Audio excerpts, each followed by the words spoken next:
Bapak Ibu, saudara-saudari yang dikasihi Tuhan, puji syukur kepada Tuhan jikalau kita boleh bertemu di dalam Maranatha Bible Study malam hari ini.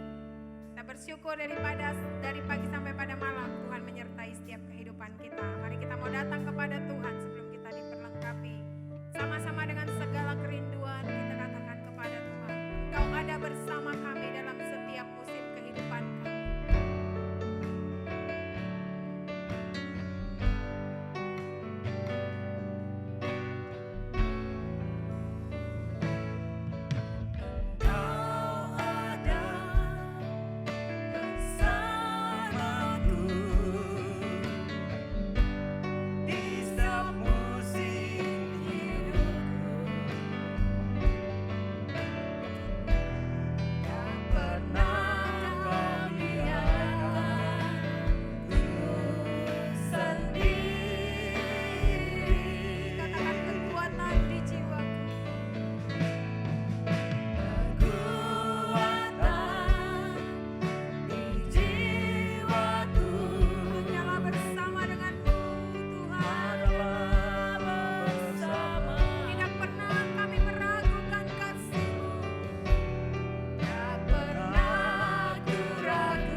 Salam saudara sekalian, kita jumpa lagi dan kita sudah masuk kepada 4 kemampuan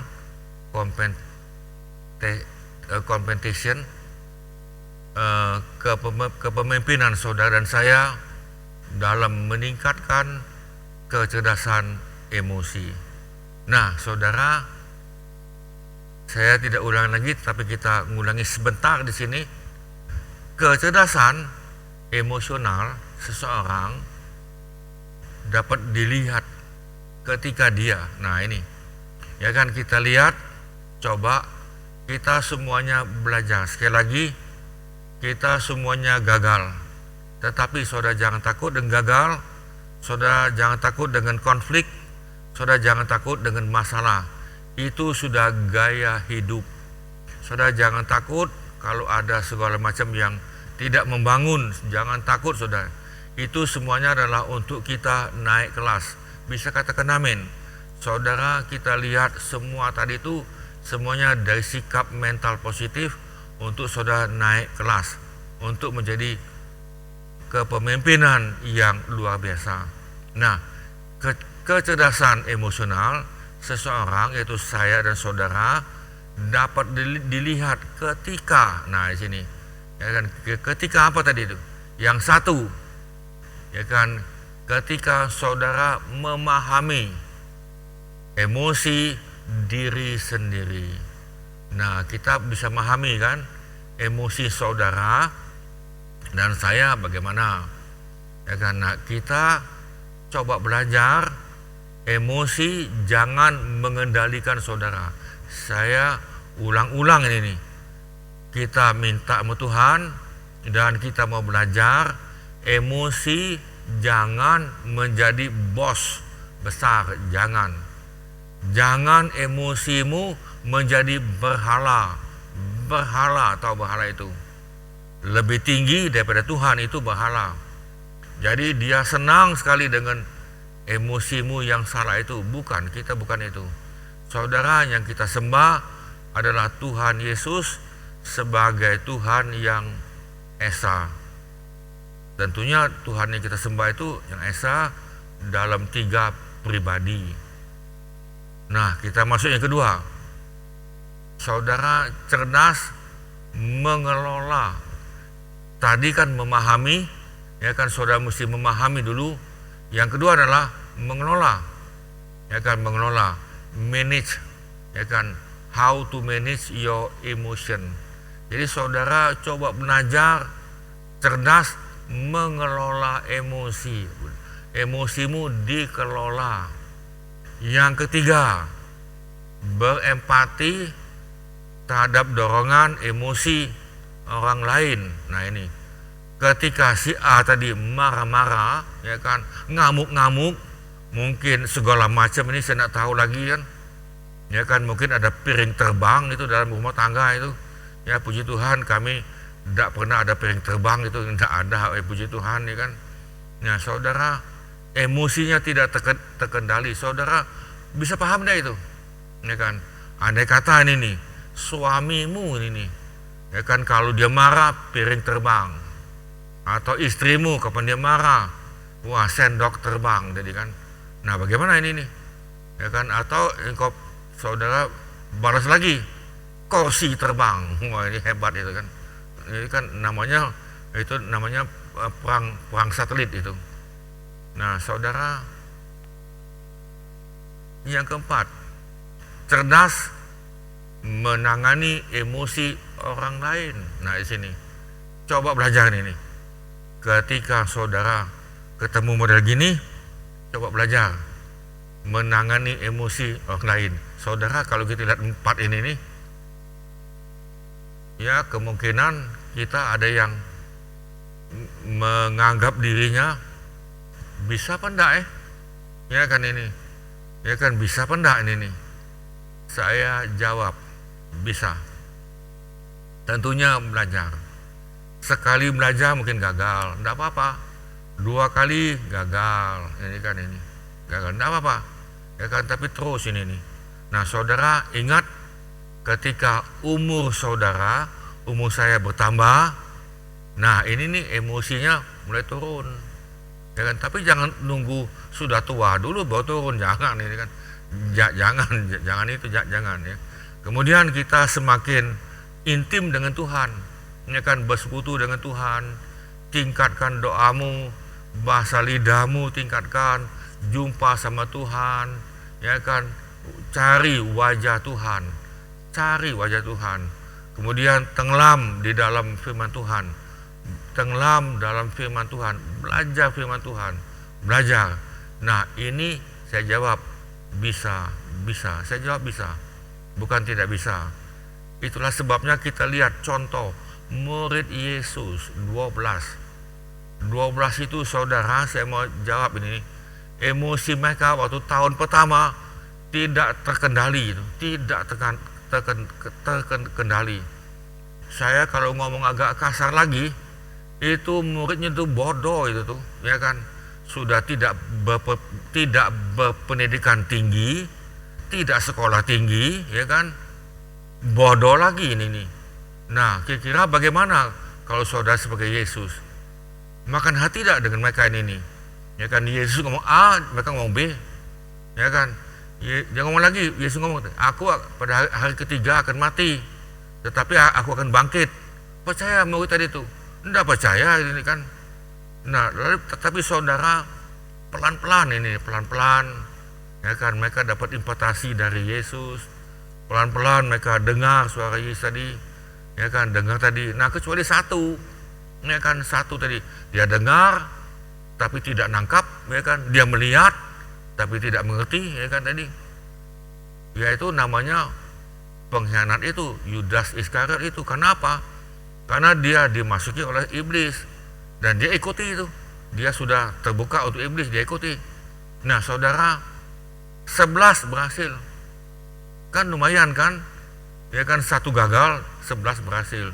Jadi saudara jangan takut. Saya katakan tadi, saudara coba belajar cerdas memahami emosi diri sendiri. Saudara mesti paham, harus paham betul. Nah, kalau saudara tidak paham, tadi saya katakan minta dengan mentor, tolong tulis emosi saya ini yang mana itu tuh, kasih tahu ini nih.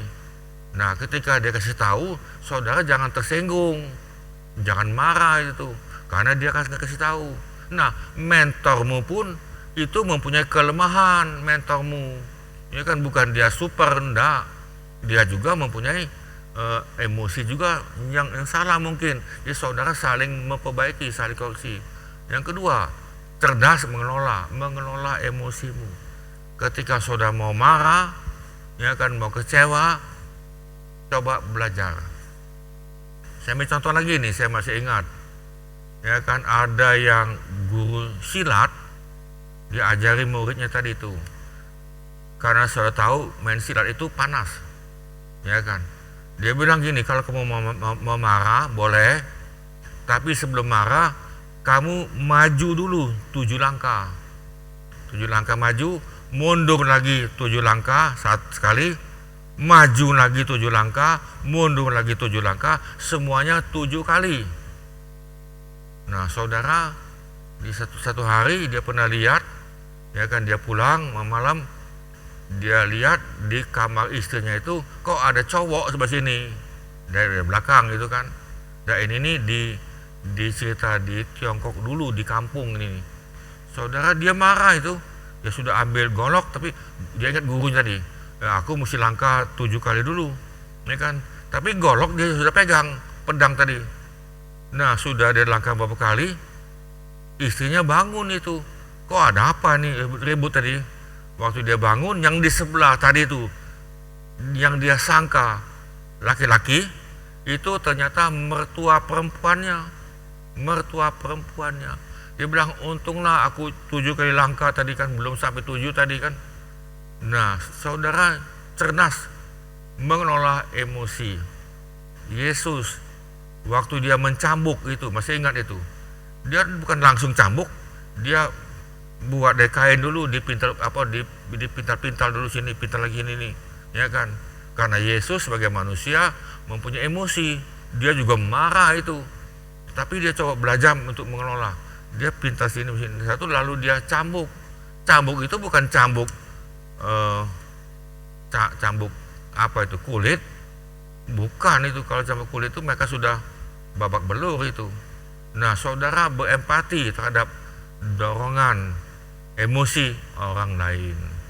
Oh iya, dia ini marah-marah, dia ini pasti ada apa nih kan, ya kan. Mungkin ini dari genetik keturunan. Coba lihat keturunan tadi, wah ya memang dari engkongnya itu kakek ini marah-marah mungkin ya kan. Nah, saudara, dia di situ. Nah, dia bisa diubah, cerdas menangani emosi orang lain. Nah, saudara coba belajar ini, jangan dikipasi, ya kan. Memang begitu, nah, ya kan, memang begitu tadi kan. Suami kamu memang itu dikipasi. Jangan, saudara, jangan. Apa yang saudara kipasi negatif, saudara akan tuai. Nah, kita masuk di sini. Lalu pertanyaan, apa manfaat kecerdasan emosi saudara? Apa manfaat kecerdasan emosi saudara? Apa itu manfaat tadi? Ada manfaat enggak? Ya kan, ada keuntungan enggak di sini? Ya kan? Atau orang lain untung ini nih? Kita lihat ya. Yang pertama, diri saudara sendiri untung. Ya kan, diri saudara, diri saya yang untung. Kalau saya bisa mengelola emosi saya dan saya bisa mengendalikan emosi saya sendiri yang untung. Kenapa? Nanti kita belajar itu ada hubungan dengan penyakit. Dengan penyakit, men. Ya kan, dengan penyakit tanpa sadar. Nah, manfaat yang lain lagi apa lagi? Kalau sudah pacaran, ya kan, bisa pacaran dengan benar. Kalau enggak, pacar putus, tersinggung dia kan, marah dia ini kan ini, pacar putus. Mungkin.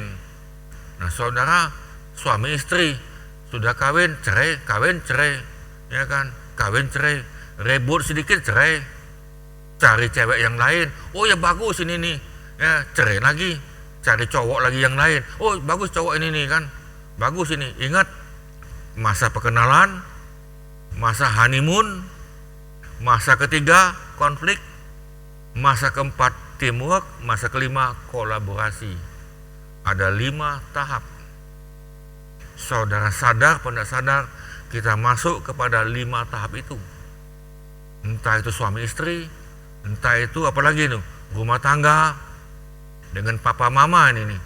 Papa mama dengan mertua, dengan menantu, ada lagi mertua dengan menantu ribut. Ini kan ini. Nah, saudara, kita jangan model ini, amin.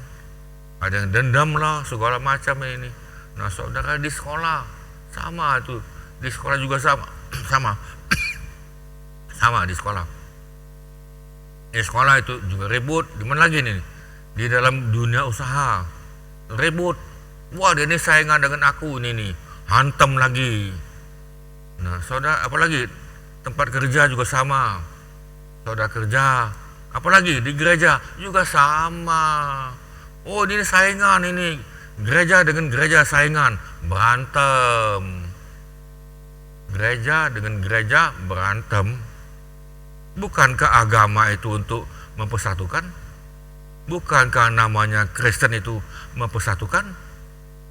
Tetapi gereja dengan gereja berantem. Ya kan, agama A, agama B berantem. Yang suka berantem ini masalah agama ini, masalah gereja. Saudara, yang tertawa siapa itu? Si setan. Setan tertawa. Nah, saudara, kita masuk ya. Nah, bagaimana kalau saudara tidak berhasil? Ini ada pertanyaan. Bagaimana kalau saudara tidak berhasil mengelola emosi? Tidak berhasil. Ya kan? Andai kata ini nih tidak berhasil, saya akan menulis ada beberapa hal. Ada, ya kan, emosi yang merusak, emotional damage. Saudara tanpa sadar, saudara termasuk saya ini, ya kan, ini saya juga masuk di sini tanpa sadar.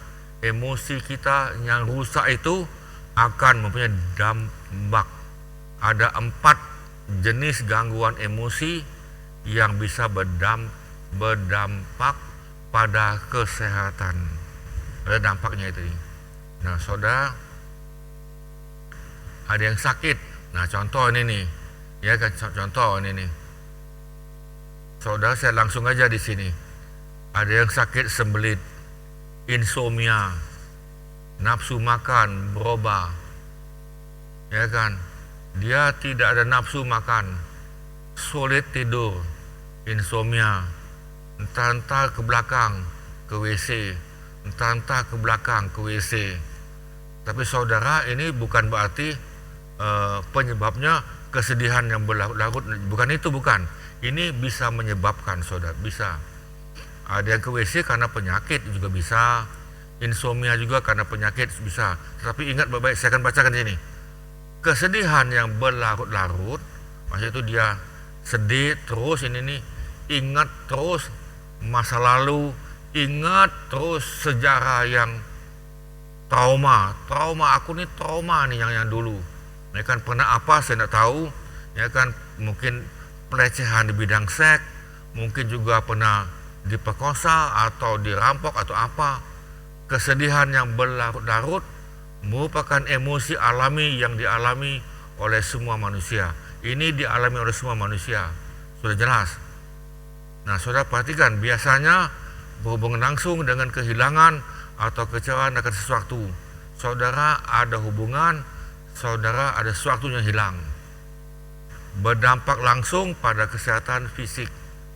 Nah, ini kalau berlarut-larut, seperti sembelit, insomnia, perubahan nafsu makan, dan sebagainya. Nafsunya makan sudah berubah, ya kan. Nah, ini tadi jam-jam sekian mesti makan, atau tidak jadi makan. Nah, saudara, ini dampaknya ini. Nah, saudara, yang kedua ini, kalau saudara emosi marah, ya kan, ini ada hubungan dengan dendam, sekelompok dengan kecewa, sekelompok dengan kepahitan, ini sekelompok semua ini. Itu merupakan emosi dasar yang dimiliki semua orang. Kita semua bisa dendam, kita semua bisa kecewa, ya kan. Siapa yang tidak kecewa, ya kan. Tuhan Yesus kecewa enggak? Dia juga kecewa, ya kan. Tetapi dia tidak kecewa melulu. Saat kita merasa marah, tubuh kita akan melepaskan adrenalin yang meningkatkan ketegangan otot dan mempercepat pernapasan. Jadi jantung ini ada namanya adrenalin. Ketika saudara marah, jantungmu, detak jantung ini cepat. Yang kedua ini, ketika saudara marah, imun ini turun. Imun saudara turun dalam waktu 6 jam. Turun ya. Lama itu 6 jam itu. Saudara marah, imun turun, waktu imun turun, masuk virus COVID. Nah, itu namanya cocok. Ini kan namanya cocok itu. Jadi saudara mempercepat ketegangan otot dan mempercepat nafas. Saudara perhatikan kalau yang marah tuh, nafasnya cepat gitu kan. Itu kan. Nah, kemudian ini ada dampak kesehatan fisik jangka panjang. Dia akan hipertensi, darah tinggi. Hampir semua manusia mempunyai hipertensi, mempunyai tekanan darah tinggi. Kemudian yang kedua, masalah pembuluh darah. Terjadi penyempitan, mungkin di leher, mungkin di jantung, mungkin di otak, lalu terjadi peradangan dan irama jantung menjadi tidak stabil. Nah, saudara, seperti ini saya terus terang, saya mengalami detak jantung saya tidak stabil itu. Kemudian ada tekanan darah tinggi, pembuluh darah yang lain. Nah, saudara, tentunya saya akan berpikir, dari mana datangnya ini nih? Nah, ternyata tanpa sadar emosi tidak stabil, meledak-meledak. Contoh Musa, saudara tahu Musa itu emosinya tinggi itu, meledak-meledak, marah dia. Sekali dia marah, dia bunuh orang. Ya, dia bunuh tentara Mesir. Nah, saudara, tetapi setelah dia di dalam Tuhan, dia belajar sekolah Alkitab, tanda kutip sekolah Alkitab itu 40 tahun dia menjadi gembala, Ya kan selama 40 tahun yang dia dengar tuh me. Nah dia tahu, nah ini yang ini dia tahu, ini me, nah dia tahu itu. Dia belajar itu 40 tahun. Nah saudara, akhirnya kalau sudah lihat dalam Alkitab, Musa orang yang paling sabar. Jadi tokoh Alkitab yang paling sabar adalah Musa. Luar biasa kan? Luar biasa ini. Jadi saudara, artinya emosi tertinggi, ya kan, sudah segala macam bisa diubah. Nah itu namanya soft skill, ya kan, dia bisa diubah. Yang penting saudara mau diubah. Nah jadi saudara, kita lihat Musa, tokoh Alkitab itu semuanya tidak sempurna, tidak. Nah tapi kalau karena tidak sempurna, saudara jangan tinggal dalam marah. Ini kan marah melulu, ini kan kapan marah, pas banting apa tuh meja. Bahkan itu ada pendeta itu, waktu dia khotbah itu dia seperti marah itu. Mimbar ini nih berapa kali dia pukul-pukul itu, ya kan, dia pukul itu. Ada yang lama-lama kan bisa rusak, bisa bubar itu meja mimbar tadi itu. Nah jadi saudara, kalau pendetamu suka marah, kasihlah mimbarmu itu kaca tadi. Kalau dia begini kan, nah ini kan tangannya luka itu. Nah jadi saudara, kita lihat ini. Nah yang ketiga, gangguan kecemasan, cemas. Ya karena ini bisa dari genetik, dia cemas, dia khawatir. Nah ini gangguan emosi berupa kecemasan yang berlebihan, yang menyebabkan tekanan bagian perut sehingga menimbulkan apa? Asam lambung, banyak pikiran. 50% penduduk dunia ini kena asam lambung, GERD itu, gastrik, apalagi nama itu kan. Jadi semuanya kena. Saya pun kena itu asam lambung. Nah jadi saudara, itu gangguan kecemasan. Nanti ke depan makan apa ya? Iya kan ini. Kalau saya ini nikah, kami dari keluarga miskin, bisa tidak beli rumah tadi kan? Ya kan, bisa tidak tadi. Nah saudara, ini mengganggu, sudah jelas mengganggu. Nah tetapi semuanya tadi itu sudah sekian tahun ini, sudah sekian tahun baru kami tahu bahwa itu kita minta sama Tuhan Yesus. Di dalam Yesus ada segala-galanya. Ya saudara, tapi sudah menyebabkan asam lambung duluan. Nah asam lambung itu karena banyak pikiran karena dia cemas. Dan ini bisa, tadi saya katakan tadi, dari genetik, bisa dari keturunannya ini. Cemas, hidupnya khawatir. Tapi saudara coba belajar, kalau kita dalam Tuhan, Tuhan tidak memberikan roh ketakutan, enggak. Tuhan tidak memberikan kita roh kekhawatiran, enggak.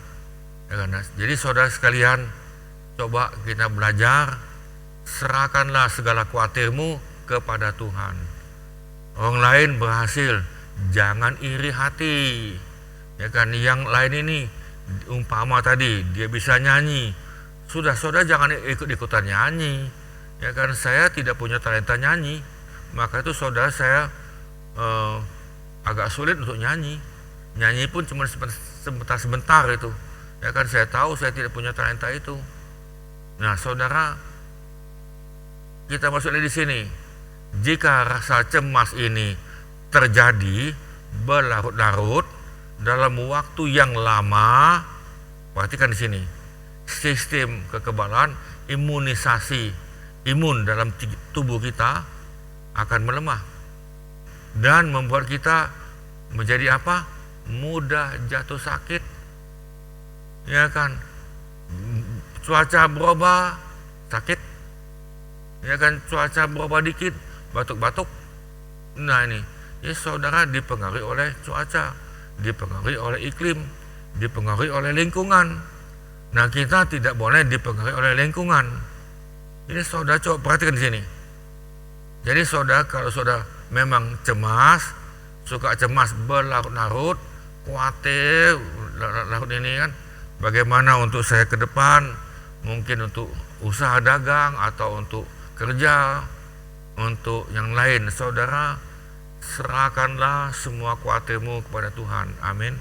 Nah, itulah sebabnya kita perlu Alkitab, sangat perlu Alkitab itu. Kita sangat perlu karena Alkitab itu adalah garis besar Tuhan berikan kepada kita untuk kita lakukan di bumi sampai kita sampai di rumah Bapa dengan selamat. Bisa katakan amin. Namanya belajar, sekali lagi belajar. Nah saudara, kita lihat di keempat, ada yang merasa apa itu malu, ya kan, malu, aku tidak bisa, dan bersalah secara kelebihan. Dia malu berkelebihan, dia malu, ya kan ini. Nah saudara, pengalaman kami, saya belum pernah istilah itu naik mimbar, panggung, khotbah, tidak pernah. Karena kami bukan keluarga pendeta atau yang suka nampil di panggung, tidak pernah, ya kan. Tetapi saudara, pendeta saya katakan, coba kamu ini tadi belajar khotbah dan naik mimbar khotbah di depan umum ini. Nah kan saya kan tidak bisa itu. Tetapi saudara perhatikan, pendeta kami diajari saya itu, ajari selama 6 bulan, ya, diajari pelan-pelan. Tiap minggu ketemu, saya ketemu. Ada lagi yang lain itu setengah jalan sudah gugur itu, tinggal saya sendirian, pelan-pelan, ya kan. Nah pelan-pelan ini. Dan saudara tahu, ketika saya keluar kota, ya kan, saya masuk ke dalam gereja kita, saya masih ingat itu, ya kan, Bapak pendeta itu, tapi dia sudah almarhum. Saya cuma mau ibadah itu, ya kan. Nah dalam ibadah itu tentunya saya pakai rapi, pakai batik itu kan, atau kalau enggak itu tangan panjang, pakai dasi, sudah jelas, hanya ikut ibadah. Nah pendeta itu lihat saya itu tuh, sudah Pak duduk depan, terus dia langsung ngomong ini kan lagi puji-pujian, nanti bapaknya khotbah ini. Nah bagaimana ini, ya kan saudara, bagaimana? Saya tidak mungkin berdiri di atas mimbar, saya diminta tiba-tiba bapak pendeta khotbah. Enggak, ngapain saya membela diri saya, menyalahkan yang lain. Nah maka itu Alkitab katakan kamu mesti siap sedia dalam keadaan baik atau tidak baik untuk menyampaikan firman Tuhan, harus siap.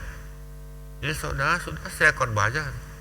Nah pernah lagi ini nih, ya kan, kami ke Ambon, saya bagian training kelompok sel yang lain. Bagian saya itu ada sesi malam itu, tiap malam ada KKR, tiap malam itu pembicaranya sudah dibuat jadwal. Besok yang pembicara KKR ketua umum, ya kan. Memang saya duduk tuh di sebelah ketua umum ini, saya duduk duduk di sini, udah saya duduk situ kan, saya pun diam-diam. Tahu saudara apa yang terjadi? Bapak ketua umum ini waktu kami nyanyi, ya kan, belum lama itu dia bilang besok malam yang pembicara KKR Bapak, dia bilang. Nah cocok enggak ini? Ini cocok ini kan, besok malam KKR yang hadir itu saya tidak tahu tuh berapa ribu itu, ya kan, sampai bertingkat itu. Waduh ini nih, mau nolak bagaimana, mau terus bagaimana? Ya sudahlah, saya dengan apa tuh, dengan apa tuh, dengan berat hati, iyalah Pak, iya Pak, ya kan ini. Nah saudara, saya itu gemetaran itu. Tapi saudara, ada roh Tuhan, amin, ya kan. Tuhan tidak akan mempermalukan. Kalau memang Tuhan kehendaki, itu kan Roma 8:28, kita mesti tunduk kepada pimpinan. Jadi kata pimpin tadi, apa khotbah, sudah saya khotbah lah, gitu kan. Nah saudara, apa yang terjadi? Memang Tuhan berkati dan yang lain, dan mereka sangat dipuaskan. Nah pendeta ini saudara, dia bilang lagi itu, nanti kapan-kapan datang ke gereja saya untuk khotbah lagi. Nah, sebelah lagi, ya iyalah saudara ini kan. Nah, saudara coba belajar, jangan malu berkelebihan. Karena itu emosi dan bersalah secara berkelebihan. Saya ini salah, ini saya ini tertuduh ini nih. Nah, saudara jangan berkelebihan. Setan selalu mendakwa saudara saya. Dia selalu dakwa, kamu tuh tidak layak. Kamu tuh begini-begini. Masa kamu kan begini-begini kan? Kamu sudah buat ini gini kan? Dia nuduh kita siang dan malam. Baca dalam kitab Wahyu. Dituduh kita ini siang dan malam oleh setan itu. Kamu bersalah. Kamu tidak layak. Nah, saudara, tubuh kita bagian perut ini nih akan terasa berat, yang nantinya akan mengganggu proses pencernaan. Jadi saya minta maaf dulu, ada yang bisa proses di bidang perut. Mungkin waktu mau buang air besar ada kesulitan, mungkin ya kan. Karena saya bukan dokter. Nah, jika berbagai emosi negatif ini dilanjutkan terus menerus,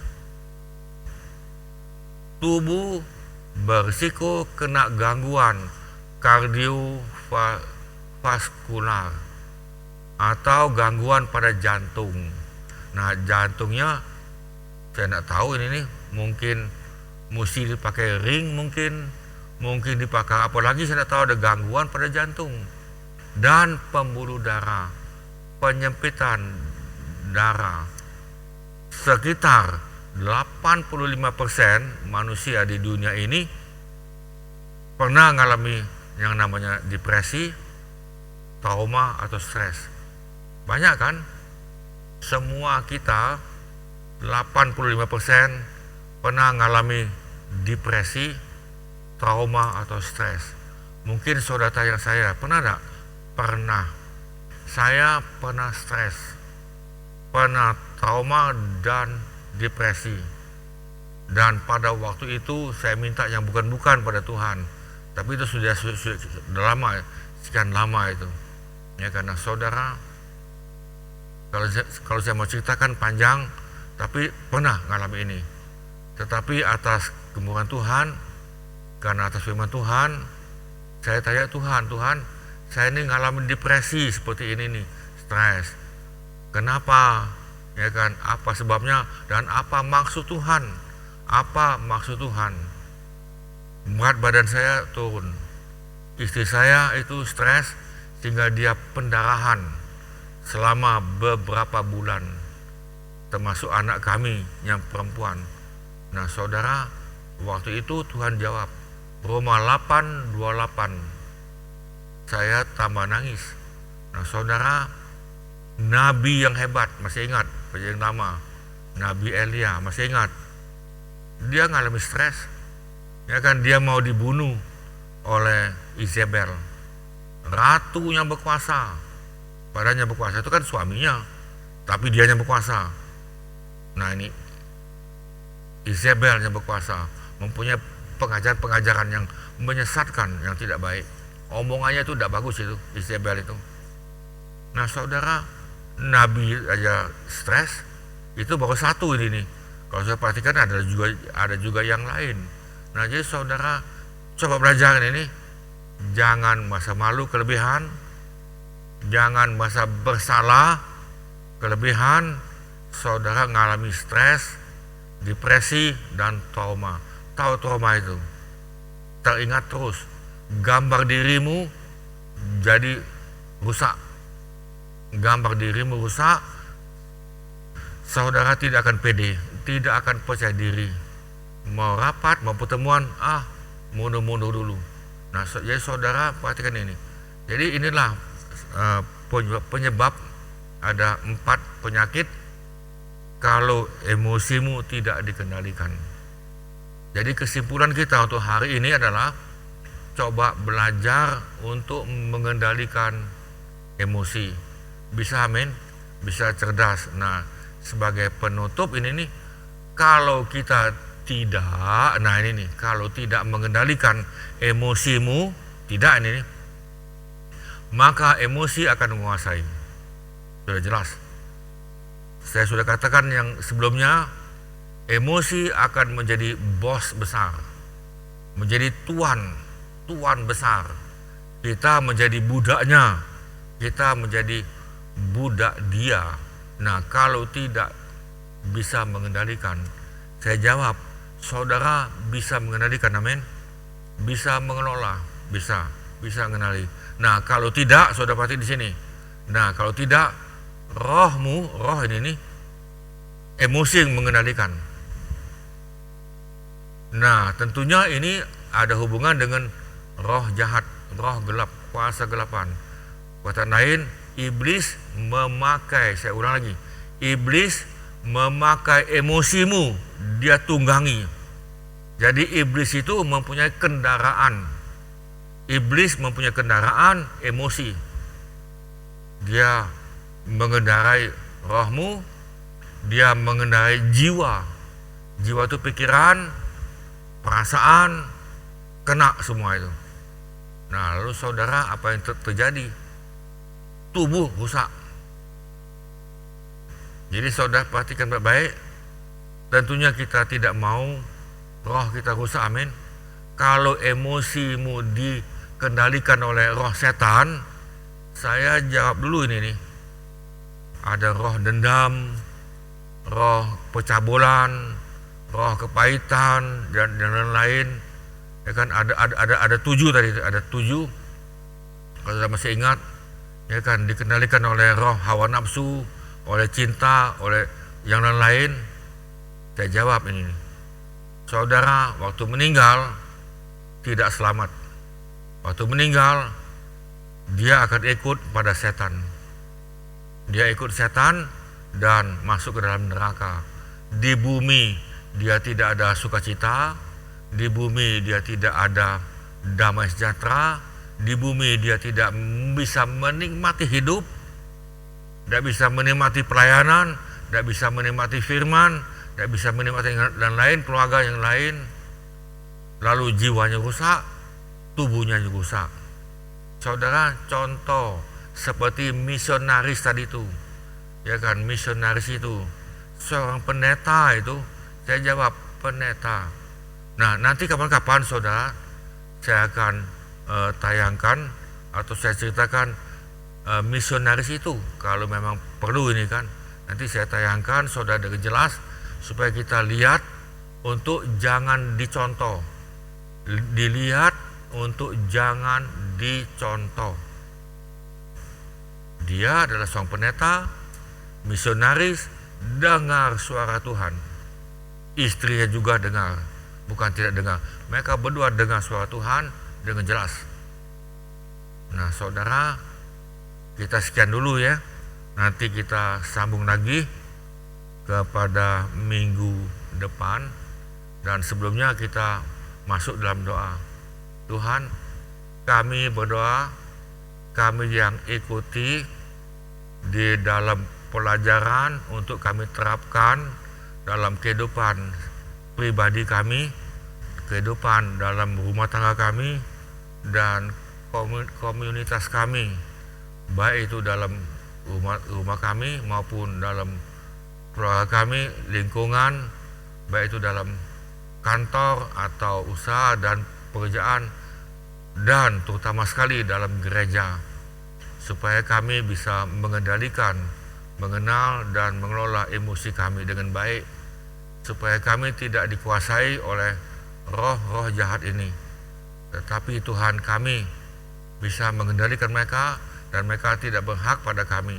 Kami berdoa, roh jahat, kau tidak berhak pada kami, pada umatmu di tempat ini. Kau tidak berhak untuk memberikan apapun pada kami. Kami tolak kau dalam nama Tuhan Yesus. Kami tolak kau, kami lemparkan kau masuk kau ke dalam liang mati. Kau tidak berhak pada kami pribadi, keluarga kami, maupun dalam gereja kami, maupun dalam usaha dan pekerjaan, dan semuanya. Kamu tidak berhak. Dalam nama Tuhan Yesus kami tolak kau, kami lemparkan kau masuk ke dalam dunia yang mati.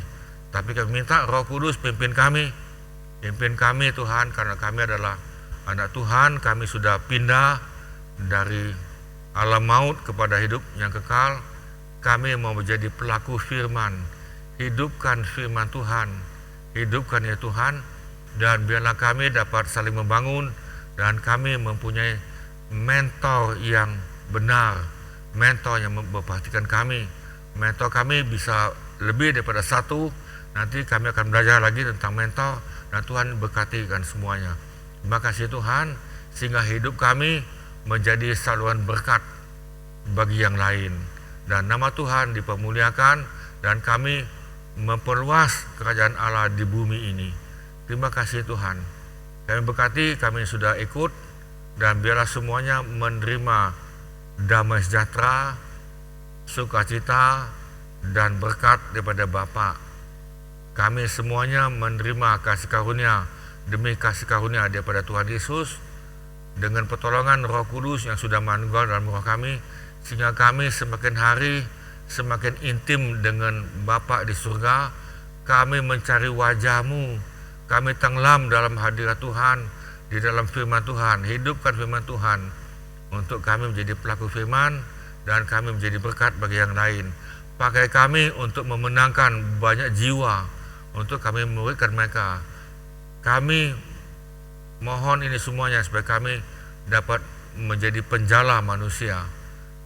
Pakai kami sekali lagi Tuhan, dan keluarga kami dan sidang-Mu untuk menjadi berkat bagi yang lain, dan membawa jiwa-jiwa yang belum diselamatkan, jiwa-jiwa yang terhilang, untuk dimuridkan, untuk dibangun. Terima kasih Tuhan. Kami lepaskan berkat ini semuanya di dalam nama Tuhan Yesus. Saudara yang percaya bisa katakan amin. Amin saudara sekalian. Tuhan berkati. Kita akan nyambung minggu depan, dan saudara persiapkan hatimu, dan kalau ada yang belum jelas, saudara jangan segan-segan hubungi kami. Kita akan cari satu waktu, kita akan tatap muka, kita akan ketemu satu yang lain, dan kita akan bicara. Kita akan buat rencana nanti untuk kita ketemu tatap muka di dalam gereja, khusus membahas kecerdasan emosional. Terima kasih, Tuhan berkati, dan saudara ajak yang lain. Kalau saudara diberkati, beritahu mereka semuanya, terutama keluargamu dan komsel saudara. Amin. Tuhan berkati. Amin. Tuhan berkati. Amin.